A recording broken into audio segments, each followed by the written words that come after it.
Olá, meus amados, graça e paz. Eu sou o pastor Adriano Menezes e passando para compartilhar algo com você. Eu não posso ficar calado diante de tantas coisas que estão falando acerca de um assunto. Sabe qual? Coronavírus. Mais precisamente, o vírus chamado Covid-19. Um vírus que tem parado o mundo. Um vírus que tem assolado toda a humanidade. A economia está sendo abalada, estádios estão sendo fechados, aulas estão sendo adiadas e suspensas, grandes eventos cancelados, viagens, 85% das viagens para outros países estão sendo canceladas, shows, eventos, grandes atividades, tudo está mudando a partir de um vírus. Um vírus está fazendo tudo isso. E aí, no meio dessa situação toda, muito se fala. E eu quero compartilhar o que eu penso sobre isso. Minha visão está sobre o livro de Ezequiel. O capítulo 14, o versículo 21, diz que Deus tem 4 maneiras de julgar um povo. E essas 4 maneiras são, primeiro, a espada, ou seja, as guerras. Segunda maneira, a fome, a escassez, a falta de alimento. Terceira maneira, as bestas feras, o desequilíbrio ecológico, o desequilíbrio na natureza. Quarta maneira, as pestes. Por que não então achar que Covid-19, ou seja, coronavírus, nada mais, nada menos é do que o juízo de Deus sobre a terra? E se você acha isso estranho, vá para a Bíblia. Deus tem julgado as nações que desobedecem sua palavra, que desprezam seus ensinos. O livro de Deuteronômio tem textos e mais textos falando sobre consequências da obediência e consequências da desobediência. E por viver um mundo desobediente a Deus, as consequências disso estão chegando. Em Gálatas, no capítulo 6, está escrito que Deus não se deixa escarnecer. O que o homem plantar, isso colherá. Se ele planta na carne, no pecado, colhe corrupção. Se ele planta no espírito, colhe a vida eterna. E o mundo está plantando uma vida de promiscuidade. O mundo está distante de Deus.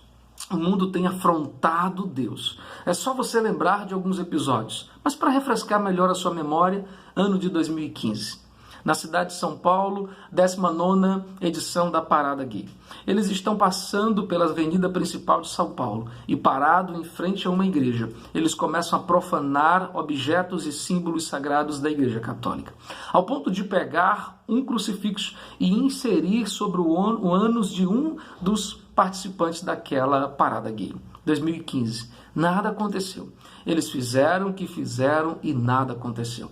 2017... mesmo São Paulo, no Museu Arte Moderna, estamos tendo um homem nu, deitado sobre o chão com pretexto de arte. E uma criança, das quais, diz a Bíblia, dela sai o perfeito louvor, está sendo constrangida a tocar num homem nu.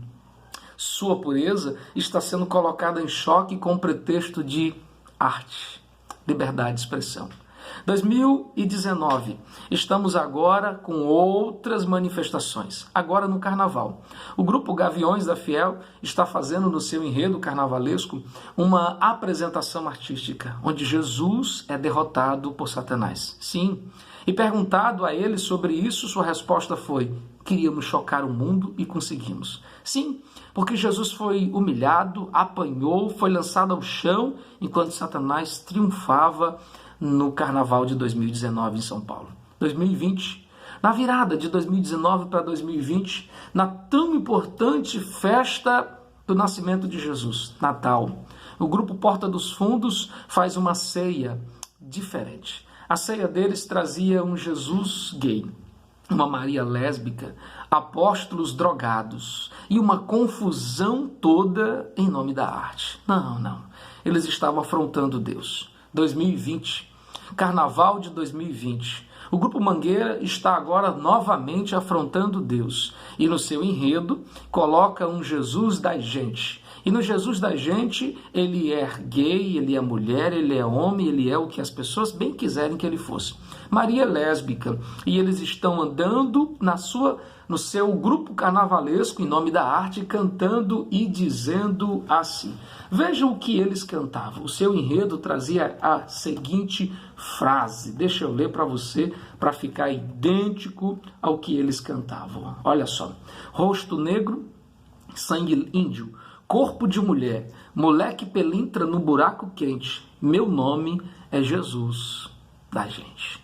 Essa é a realidade do mundo, afrontando Deus. E já dizia o apóstolo Paulo, de Deus ninguém zomba. Você achou que essa conta não chegaria? Você achou que tudo isso ficaria impune? Que nada disso viria à tona? Um dia essa conta seria cobrada. E ela chegou.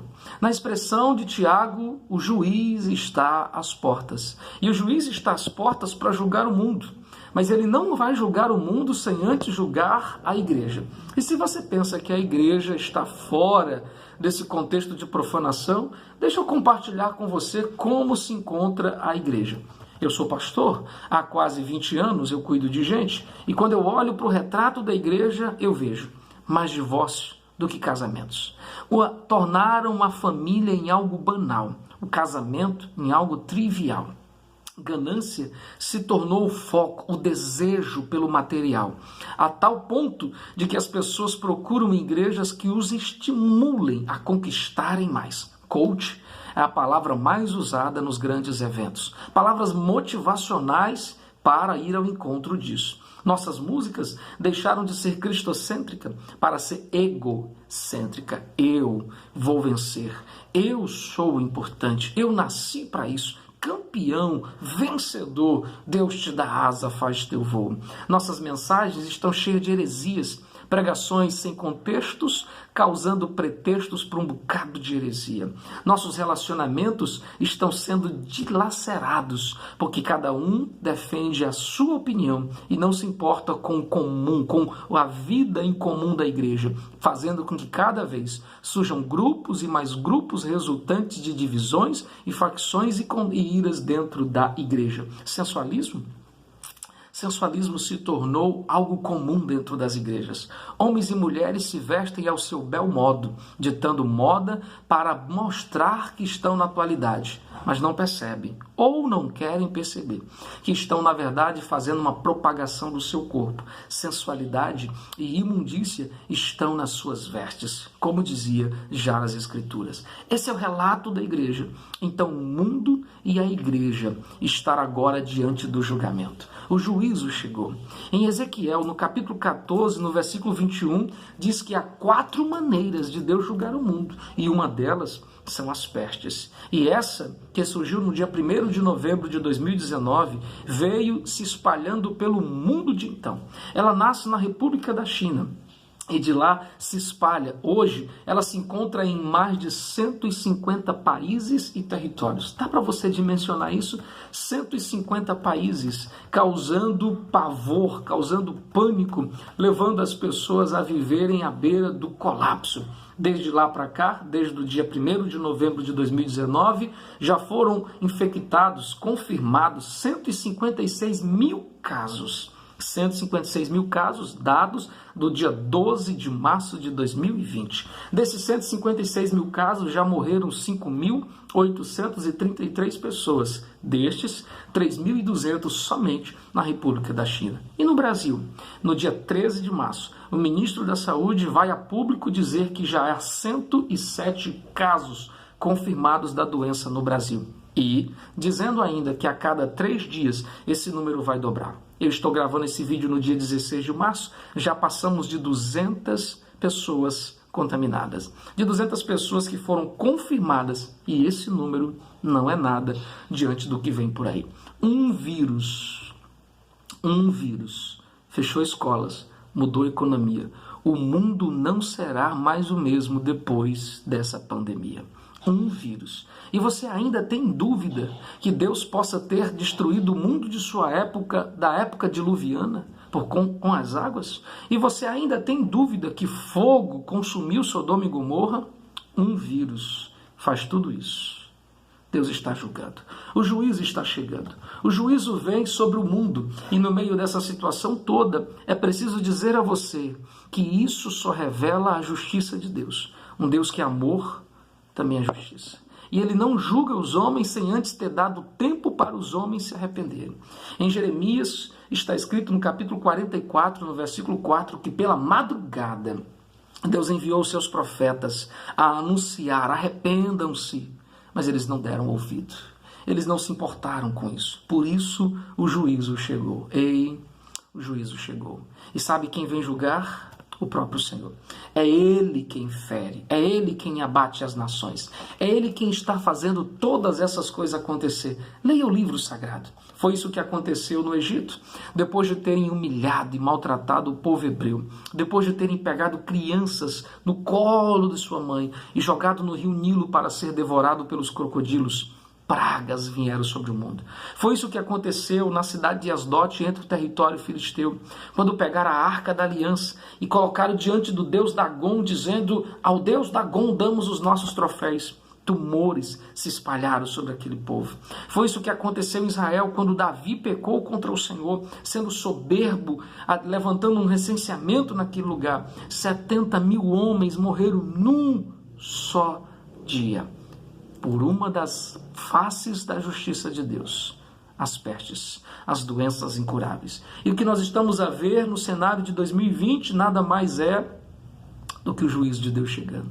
É interessante que no Brasil o primeiro caso é registrado logo após o carnaval. Deus deu tempo, Deus está dando tempo, mas as pessoas estão desprezando. Elas estão mais preocupadas se vai ter comida na prateleira. Elas estão mais preocupadas com os eventos que foram cancelados e o futebol que não mais passará. Elas estão mais preocupadas com isso do que com as suas almas. Ei, o juízo está às portas. E só resta uma coisa a você: arrepender-se. Sim, o arrependimento é a única coisa que repara o caos das nossas ações. Como está a sua vida com Deus? Em 1 Coríntios está escrito: examine-se o homem a si mesmo. Examine-se. Reflita como você anda. Como tem sido sua vida? Que filho, que marido, que esposa, que cristão, que cidadão, que eleitor, que funcionário, que patrão, que pastor, que homem é você? Quem é você escondido na sala da sua casa, no seu quarto, frente a uma tela, sozinho onde ninguém te vê? Quem é você na roda de amigos, longe de todos, desconhecidos daquela população? Quem é você? Todos podem não te conhecer, mas você não foge do olhar de Deus. Ele conhece você e um dia a justiça te alcançaria. Sim, é isso que está acontecendo em 2020, é assim que eu vejo. O Senhor se levantou para julgar a terra. Entretanto, em meio a todas essas coisas, uma promessa vem sobre nós. A promessa de livramento. E essa promessa de livramento é para todos que se arrependerem. É só você ler. 2 Crônicas, capítulo 7. 1 Crônicas, capítulo 7, versículo 14, diz: se o meu povo, que se chama pelo meu nome, se humilhar, orar e buscar minha face, e, destaque-se isso, se converter dos seus maus caminhos, porque não adianta orar, não adianta se humilhar se não se converter, se não abandonar as suas velhas práticas, se não se tornarem aquilo que precisam ser, de fato, o que Deus quer que você seja. Se o meu povo se converter, eu ouvirei dos céus, perdoarei os seus pecados e sararei a sua terra. Deus tem cura para o Brasil. Deus tem cura para a nossa nação. Deus tem cura para o mundo de então. Mas é preciso encontrar neles o lugar de arrependimento. Quando Judas e Pedro pecaram, Deus não encontrou lugar de arrependimento no coração de Judas, mas encontrou no coração de Pedro e o perdoou. Deus está descendo à terra para procurar homens e mulheres que estão prontos para se arrepender. E se você é um deles, essas promessas virão sobre ti. Quais? Salmo 91. A expressão que tantas pessoas citam, mas não prestam atenção, diz assim: aquele que habita no esconderijo do Altíssimo. Quem? Aquele que habita. Aquele que tem uma vida com Cristo. Deus o livrará do laço do passarinheiro e da peste perniciosa. Nenhum mal alcançará a tua casa, porque o Senhor te guardará. O Senhor colocará você, te protegerá debaixo de suas asas. De certo que a mortandade que assola ao meio-dia e a praga que assola à noite não te alcançará. Mais claro ainda do que isso, todas essas coisas são para aqueles que estão com a vida no esconderijo do Altíssimo. Aqueles que habitam em Deus. Não é aqueles que têm uma Bíblia aberta. Não é aqueles que dizem amém ou aleluia, mas aqueles que têm relacionamento com Deus. Em Êxodo, no capítulo 15, no versículo 26, o Senhor diz: nenhuma das pragas que enviei ao Egito te alcançarão, nenhuma das enfermidades que pus no Egito te alcançarão, porque eu sou o Senhor que sara, se você me ouvir, se você me obedecer e guardar os meus mandamentos. Ei, há livramento para quem está com a vida em Deus. A melhor forma de se proteger isso é Deus. Sim, álcool em gel é algo muito bom, mas não protege, porque ele não está apenas no contágio das mãos, está no ar. Você pode estar lavando as mãos com sabão, mas aonde você toca, alguém já tocou, no seu celular, no banco que você vai. O vírus está em todos os lugares. Essa é a razão dele se multiplicar tão rápido, em menos de 6 meses. Nós estamos vivendo essa pandemia no mundo todo. Só uma forma de você resguardar isso: vida com Deus. Então arrependa-se, ou você será o próximo da lista. Põe a sua vida em Deus e não se espante se você começar a ver coisas e mais coisas acontecerem, porque muito mais está por vir. Então ajeite-se, põe a sua vida em ordem. Em Deuteronômio, no capítulo 32, no versículo 39, diz: eu sou o Senhor que abate e exalta. Eu sou o Senhor que fere e sou o Senhor que sara. Ele é Deus. Ele está no controle de tudo. Coronavírus está no controle das mãos do Senhor. Ele tem o controle de tudo, da minha e da sua vida. Mas sua vida está na mão dele. Você tem vivido ao molde de Deus ou ao seu molde de viver? Você tem obedecido suas palavras ou tem feito as palavras do seu coração? Porque se você conhece e não pratica, você é tão errado quanto aquele que está praticando sem conhecer. Então, é hora de se consertar. A minha palavra para a nação brasileira é essa: o juízo de Deus chegou. E só há uma forma de escapar disso: se escondendo no esconderijo do Altíssimo, que João chama de advogado fiel. Eu sou o pastor Adriano Menezes. Eu sou homem, eu sou falho, e já colocando minha vida em oração. Deus, vê se há em mim algum caminho mau. Vê se há em mim alguma coisa que eu não conheça. Eu quero me consertar, porque sabe qual é meu alvo? Céus, eternidade. Eu quero estar junto de Deus e quero que essa vida não comece quando eu morrer. Eu quero que essa vida comece agora. Eu e Deus venceremos todas as coisas. Eu sou o pastor Adriano Menezes. Se você entende que essa é uma mensagem para a nação, então compartilhe ela. Faça chegar ao mundo para que eles saibam que o Senhor, o juiz, está às portas. Forte abraço. Deus abençoe.